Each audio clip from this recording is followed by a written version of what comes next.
MP board class 8th वाले सभी बच्चे ध्यान दीजिएगा। प्यारे विद्यार्थियों, प्यारे साथियों, माय डियर फ्रेंड्स, ये जो पेपर आपको बता रहा हूँ ये पूरा का पूरा पेपर गणित विषय का पेपर बता रहा हूँ और 100% प्यारे विद्यार्थियों ये आपकी परीक्षा में छप रहा है। हिंदी का पेपर मैंने बताया प्यारे विद्यार्थियों, हिंदी का पेपर 100% मैंने वादा किया था कि यही पेपर आएगा और प्यारे विद्यार्थियों वही क्वेश्चन पेपर आपने परीक्षा में देखा। जिन बच्चों ने लाइव क्लासें अटेंड की है उन विद्यार्थियों से पूछ सकते हैं कि जो प्रश्न मैंने बताया है वही प्रश्न परीक्षा में छप रहे हैं। यहाँ पर आप देख सकते हैं पहला प्रश्न आपकी परीक्षा में पूछा जाएगा। मैं इसे आपको बता देता हूँ कि समांतर चतुर्भुज का गुणधर्म है। पहला ही प्रश्न आपसे क्या पूछा जाएगा कि समांतर चतुर्भुज का गुणधर्म क्या होता है। तो यहाँ पर लिखना है विकर्ण एक दूसरे को समद्विभाजित करते हैं। तो हमारा ऑप्शन नंबर फर्स्ट करेक्ट उत्तर के रूप में हो जाएगा।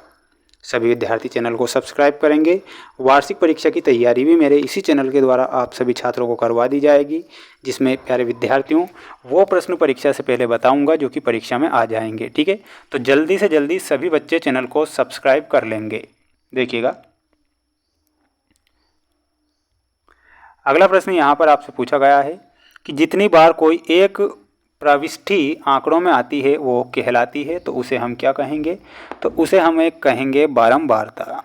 ठीक है, बारंबारता आपको लिखना है।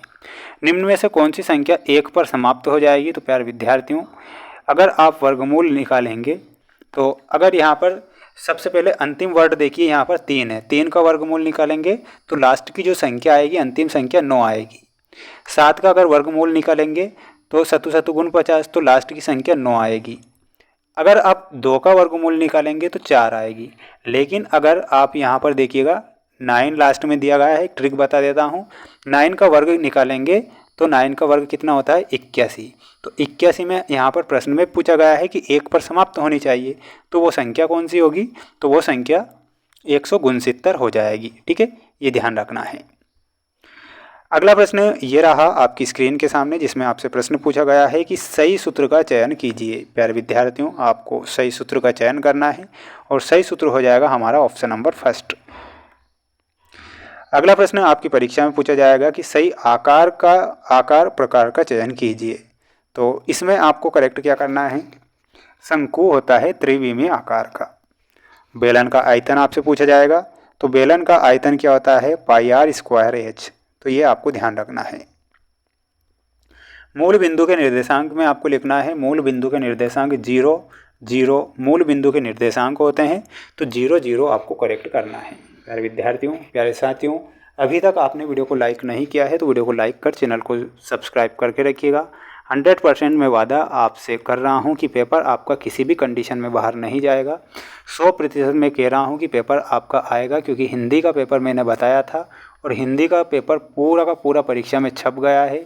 तो क्यों ना आप इस गणित के जो पेपर बता रहा हूँ इन्हें आप अच्छे से याद कर लें। प्यारे विद्यार्थियों जल्दी से जल्दी सभी बच्चों को चैनल को सब्सक्राइब करना है और अच्छे से इन प्रश्नों को याद कर लेना है, क्योंकि यही वो प्रश्न हैं जो आपकी परीक्षा में आएंगे।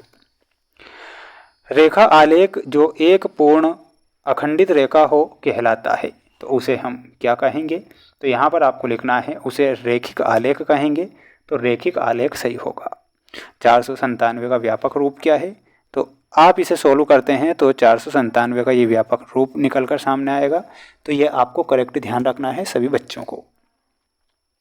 नेक्स्ट प्रश्न है, यहाँ पर पूछा गया है आपसे इसका स्क्वायर बताना है 999 का। ठीक है, तो इसका जो स्क्वायर आप निकालेंगे तो इसका स्क्वायर कितना हो जाएगा, और वो हो जाएगा ऑप्शन नंबर 4। ये आपको करेक्ट उत्तर के रूप में याद रखना है। इसके बाद में ये 2 नंबर में प्रश्न आपकी परीक्षा में पूछे जाएंगे, आपको इनके आंसर चाहिए। तो प्यारे विद्यार्थियों महत्वपूर्ण बात बता देता हूँ, लाइव क्लास में बहुत जल्द ले रहा हूँ, उनमें आपको ये पूरा पेपर दिखेगा। इसलिए लाइव क्लास के लिए आप सभी बच्चों को चैनल को सब्सक्राइब करके रखना है, क्योंकि बहुत जल्द मैं लाइव आ रहा हूँ जिसमें आपको सारे प्रश्न सॉल्यूशन के साथ बता दिए जाएंगे। मिलते हैं नेक्स्ट वीडियो में। जय हिंद।